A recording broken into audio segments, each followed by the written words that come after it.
Sixth point, the no property issue. Why do we advocate no property? Because it's an absolute waste to have the materialistic basis of property identification, which has been created entirely by advertising agencies. Property has been confused with identity. People think they are what they own. I think, what was that quote from Fight Club I thought was pretty good, that the things you own you don't own them, they own you, I believe was the quote by the Dylan character, which is actually a pretty fair assessment. Basically, property as we know it today is the capitalist byproduct that is continuing to exploit and destroy and waste our natural resources. It is asinine for each person to own an automobile. The sad thing is it's become so ingrained into the idea of identity and the idea of freedom that everyone should have a duplicate of everything else, and hence less social capital, hence more stratification. There's many different angles I can take, which I'm not going to go into a tangent on at this point in time because I want to keep this fast and quick, at least I'm trying to.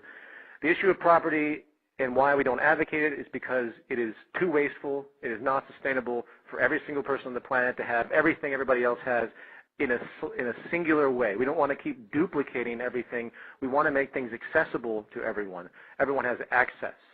And when that's established, you're going to see a completely different cultural shift in the way people view each other because stratification will evaporate because, well, I'm just going to stop there.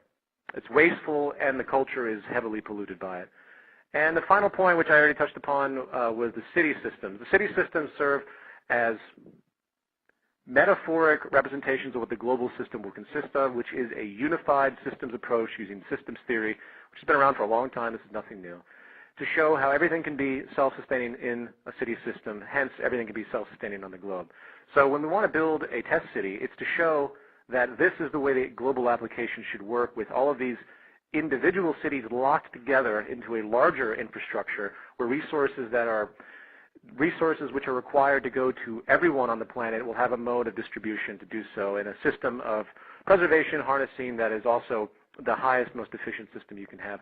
It's a little bit of an abstraction, but the point is the city systems are very critical because they serve as the metaphor of the larger global system of basically technological unification through a systems approach. Systems theory is the key word there. So I hope I clarified a few things for anyone out there that's been having some difficulties with some of these simple points. While people will give you all sorts of complex and clever arguments against these issues, which, I'm not even going to go into, which they think they might back you into a corner with, remember how specific those arguments are, and then remember the larger order issue. Will all things be resolved? No, they won't. There will always be issues. There will always be things to smooth out. But nevertheless, you can't deny what I've just stated because the logic is sound and has been proven by experience. These are what needs to happen. This is what needs to happen for sustainability. I mean, we're faced with three massive crises right now. This is something else that you can relate to people. We're faced with an economic collapse of a massive pyramid scheme that's global with many different layers, blowing up at different points in time across the globe. This has been capitulated by various stock market shenanigans, and even if that didn't happen, it wouldn't change anything. It would have been something else.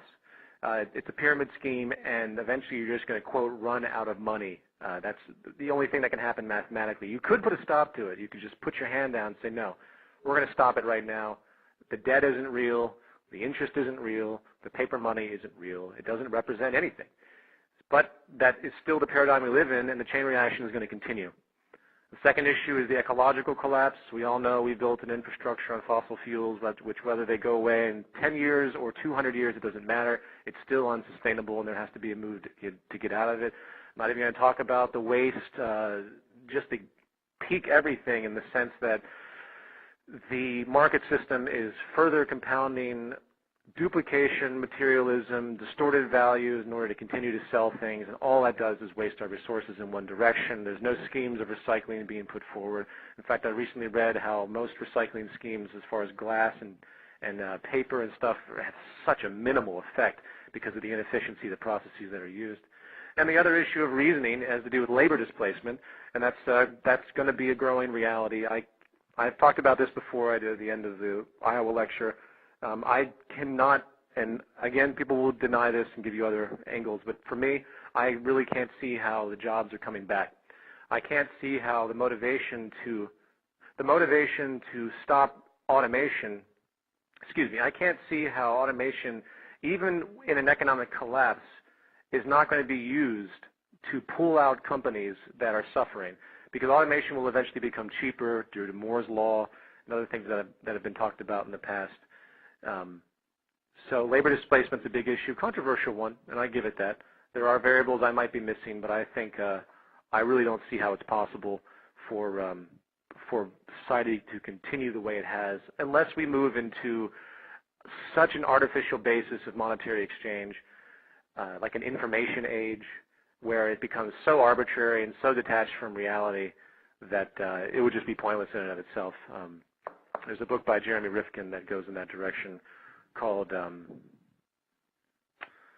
actually I don't have it in front of me right now, but he wrote a book about this possible new sector emerging, which I found to be very, very dangerous. I was disturbed when I was reading it. That's no comment on Rifkin, by the way. I like Rifkin a lot. He is a very exploratory mind, and while I might not agree with some of his conclusions, I think the angles he uses are actually very important.